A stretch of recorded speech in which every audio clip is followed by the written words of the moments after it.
E pessoal, tudo bom com vocês? Eu espero que a vida de vocês esteja maravilhosamente bem. Estava com saudade de gravar vídeos e por um apoio de vocês, né? Por pedirem alguns vídeos que queriam que eu falasse, eu acabei vindo e gravando mais um vídeo. Às vezes eu tava um pouco desanimada com esse negócio de YouTube, porque eu acabo dando muita preferência pra faculdade e esquecendo do YouTube. Mas então vamos lá. Hoje eu vou estar falando de um tema que muitas de vocês me pediram, que foi sobre o meu evento da USP no ano passado, foi em novembro, e eu vou estar contando tudo o que aconteceu, como que foi. Foi uma experiência incrível que eu quero estar compartilhando com vocês, que pode também estar ajudando vocês, né, na vida profissional de vocês como futuros enfermeiros ou já são enfermeiros. Então, vamos lá. Gente, primeiro, antes de começar o vídeo, eu queria falar um pouco sobre a minha paixão com saúde mental, o porquê que me faz eu me preocupar com a saúde mental e um outro fator que eu vou estar falando conforme o vídeo vai passar. Então, vamos lá. A minha vontade de trabalhar com o público em saúde mental começou desde quando eu comecei o curso, na verdade. Porque eu me sensibilizo muito por essas pessoas, uma vez que eu vejo que elas são meio que marginalizadas. Querendo ou não, muitas pessoas ainda carregam uma ideia de que paciente com distúrbio mental é aquele que sai batendo nas pessoas e não consegue viver normal, mas é uma pessoa normal. Eu digo que eu já escutei Yasmin, mas uma pessoa para tentar tirar a própria vida é falta de Deus. E, gente, não é. Eu fiz a seguinte comparação, isso talvez pode até gerar uma polêmica nesse vídeo. Uma pessoa com um transtorno mental, um distúrbio mental, ela pode ser comparada com uma pessoa que não tem um braço, não tem uma perna. É uma particularidade dela. Mas ela não deixa de ser uma pessoa que merece respeito. A gente tem que colocar na cabeça que a maioria das pessoas hoje em dia pode ter algum tipo de distúrbio mental. Isso é normal. Não é falta de Deus se você ter um distúrbio mental. A gente precisa tirar isso. É um distúrbio, o próprio nome já diz, é um distúrbio mental. E isso é uma crítica que eu carrego comigo agora que eu venho trabalhando dentro de hospitais, estou fazendo campo em unidade básica de saúde e tudo mais. Eu percebo que alguns profissionais ainda hoje, eles carregam um pouco desse tradicionalismo de olhar o indivíduo como um ser orgânico, somente isso, e esquece de tratar o lado psíquico e emocional do paciente. Quando vocês que forem se formar um dia como eu, enfermeiros, ou outras profissões, vamos olhar o indivíduo como um todo. Onde esse indivíduo mora? Qual é a história desse indivíduo? Esse indivíduo tem família? O que levou esse indivíduo a estar ali? Então vamos começar a pensar, olhar o indivíduo como um todo, não só o fisiológico. Porque às vezes chega um paciente que está com insuficiência cardíaca. Beleza, vamos tratar da insuficiência cardíaca. Mas e a cabeça desse paciente, como é que tá? Isso é uma coisa que eu vejo que muitas pessoas vêm deixando passar. E às vezes o próprio ambiente hospitalar pode causar um estresse emocional nessa pessoa. Quem é que gosta de ficar internado? Principalmente pacientes pediátricos. Então isso é uma coisa que eu queria deixar nesse vídeo pra gente refletir. Hoje em dia, agora falando do cenário da saúde mental, a gente tinha um modelo hegemônico, que era o modelo hospitalocêntrico, que hospital cuidava de tudo e o médico era o centro do cuidado. Isso antigamente. Hoje, com o SUS, a gente tem um modelo contra-hegemônico. Nisso, a gente descentralizou o nosso sistema de saúde. Ou seja, a gente tem uma rede, a gente tem vários locais de atendimento, desde começo a atenção primária até o hospital. A gente trabalha hoje em dia com promoção, prevenção de saúde, os dois, e também a parte da hospitalização, que é inevitável. Com essa reforma, a gente deixou esses traços do modelo manicomial para trás. A gente hoje está num modelo que envolve muito mais o paciente como um todo. Esse paciente ele tem respeito, ele é um indivíduo, assim como eu, assim como você que está assistindo esse vídeo, assim como qualquer um. E para isso, depois da reforma, criaram-se as redes. A gente tem a rede de atenção psicossocial e a gente tem os CAPs, que é o Centro de Atenção Psicossocial. O CAPS, muita gente não tem conhecimento do que é o CAPS em pleno século XXI, mas os CAPs são, como o próprio nome diz, Centro de Atenção Psicossocial. A gente tem 4 tipos de CAPs: o CAPS 1, o CAPS 2 e CAPS 3, 5, CAPS AD e o CAPS I, que é o de criança infantil. E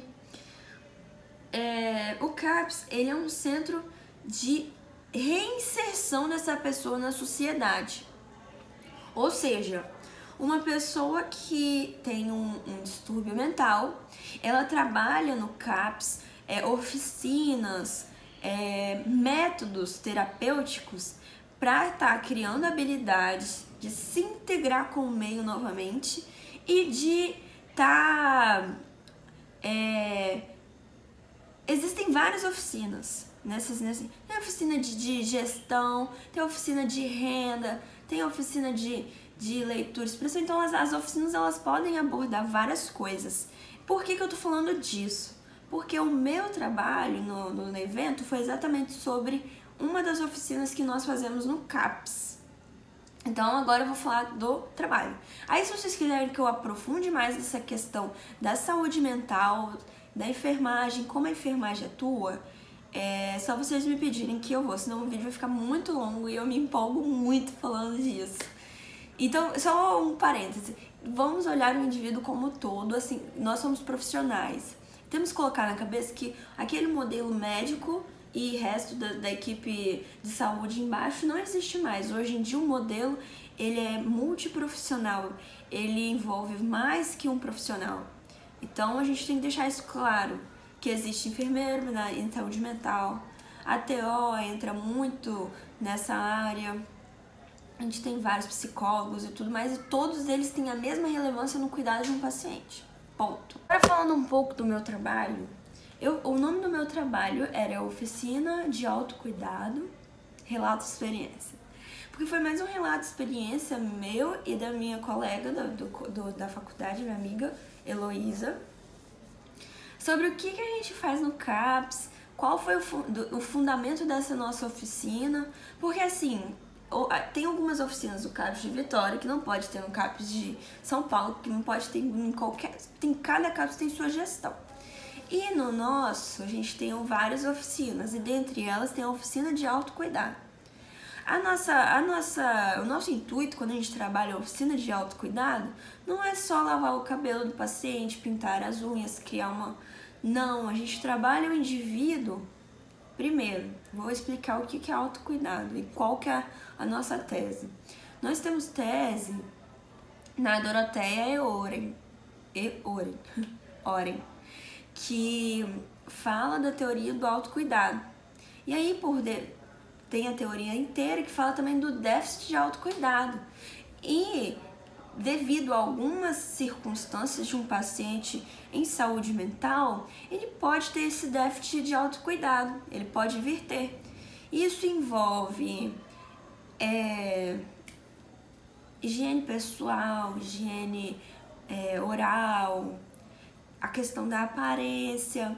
Então a gente trabalha tudo isso na oficina. A oficina, ela é tipo um salão de beleza mesmo, que nós chamamos de momento beleza. E os pacientes adoram, adoram mesmo.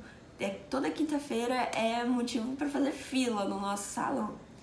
E aí a gente estimula eles até essa preocupação com a sua higiene, com a sua questão aparência.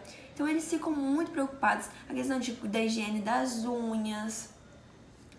E a gente faz tudo isso na oficina, é muito bacana. E o meu trabalho foi em cima disso. A gente fez um banner, foi a apresentação de banner, e a gente apresentou sobre isso.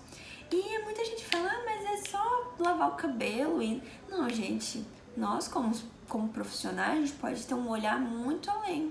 Que foi o que eu comecei falando no início desse vídeo. Quando eu começo a fazer uma higiene na cabeça de um paciente, isso, só um parêntese, que a gente costuma deixar eles mesmos fazerem essa atividade. Se eles quiserem, se eles tiverem autonomia, eles podem colaborar pelo salão. Esse que é o intuito da questão de envolver eles terem interesse consigo mesmo, da higiene e tudo mais, a questão da autonomia, a questão da interação do grupo, né, porque eles ficam conversando. Então, nosso trabalho foi em cima disso. Muita gente fala, mas é só você lavar o cabelo de um paciente, ficar lavando o cabelo, ficar limpando unha, nanana. Gente, mas não. Quando a gente vai fazer um atendimento ou prestar um serviço para um cliente, a gente tem que olhar o paciente como um todo. Então, se o paciente sentou e eu tô lavando a cabeça dele, eu posso fazer um exame semiológico na cabeça dele, posso fazer uma inspeção bem apurada, ver se tem caspa, se tem piolho, se tem qualquer coisa do tipo. Isso tudo eu posso ver. E se eu detecto alguma coisa, eu faço o meu diagnóstico de enfermagem, que no caso do CAPS é o CIP, faço a minha intervenção e o que eu quero, o resultado e a minha intervenção.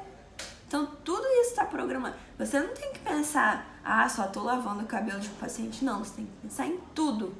E essa oficina disponibiliza isso a gente. Quando a gente vai fazer as unhas de um paciente, a higiene das unhas, a gente consegue ver como que tá o cuidado desse paciente com essas unhas. Não, as unhas estão com fungos, as unhas estão quebradiças. Unha quebradiça pode ser falta de vitamina. Você pode olhar a mão, nossa, mas aqui tá mais quente que essa. Então tem algum processo inflamatório? Não sei, tá mais vermelho, tá mais inchado? Tudo isso você tem a oportunidade de fazer durante a oficina de autocuidado. Então a gente tem que sempre ter esse olhar investigador, né? Esse olhar crítico para as coisas. E o meu trabalho foi isso, foi muito legal. Porque eu tive a oportunidade de falar com as pessoas, eu e a Heloísa, tivemos a oportunidade de falar com as pessoas sobre esse nosso trabalho, que é um trabalho muito rico, que eu acho que nenhum outro trabalho tem, assim, capacidade de desmerecer esse nosso, porque ele é fundamental. O paciente, às vezes, acaba te contando coisas que ele não conta para o médico. Então, tudo isso você tem que levar em conta. E aí, o que aconteceu? Deu uma BO nesse evento, né? Porque, a gente pegou, foi eu e um grupo de meninas do meu grupo de extensão. Hoje eu tô rindo, mas o dia eu fiquei bem furiosa. E a gente saiu daqui, era 10h30, se eu não me engano. Saímos daqui de Vitória. Aí, a gente pegou um ônibus pra Belo Horizonte, pra depois ir pra Ribeirão Preto. Só que estava previsto no site que nós chegaríamos em Belo Horizonte às 6 da manhã, se eu não me engano. Só que a gente chegou às 8 e a gente perdeu o nosso segundo ônibus que iria para Ribeirão Preto. Ou seja, deu uma BO, porque a empresa não se responsabilizou, a gente teve que pagar do nosso bolso o reajuste da outra passagem. A gente perdeu o nosso primeiro dia de evento por conta desse mau atendimento deles. E aí o que aconteceu? Aí a gente pegou e foi. Aí beleza, fomos para Ribeirão Preto. A gente chegou lá super tarde, cansadíssimas. E a gente tinha alugado uma casa no Airbnb. Chegou lá, a casa era muito boa, só que a gente achou que ela era assombrada. E a gente começava a orar, a gente orava por tudo. Mas foram 3 dias de muita dedicação da nossa parte, porque a gente virou noite estudando para apresentação do trabalho e tudo mais. E agora eu vou falar um pouco das palestras do evento, que eu queria deixar muito claro para vocês que o Brasil ele tá andando bem devagarzinho. Às vezes eu acho que tá até um pouco rápido assim, né, pro nosso cenário. Mas em questão de saúde mental, eu estou falando, gente, não de outros tipos de pesquisa. Eu vejo que o meu posicionamento é o meu lado crítico para essa situação. Porque o Congresso ele teve palestrantes do Canadá, da Espanha, de Portugal, Holanda. Então eu vejo que a nossa pesquisa ela tá um pouco atrasada ainda. Porque a gente vê uma tendência das pessoas quererem usar medicamento para tudo.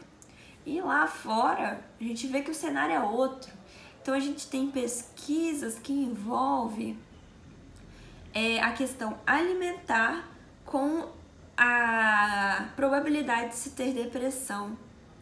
Tudo isso envolve uma questão de microbiota, tudo isso está envolvendo. Não posso especificar muito porque eu vi palestras, né? E se eu quisesse falar aqui, eu teria que aprofundar muito de cada. E teve palestras que envolvia a tendência de mulheres cometerem mais suicídio, terem mais depressão. Teve palestras sobre mindfulness, que é uma técnica de concentração para os casos de estresse que está sendo muito aplicado.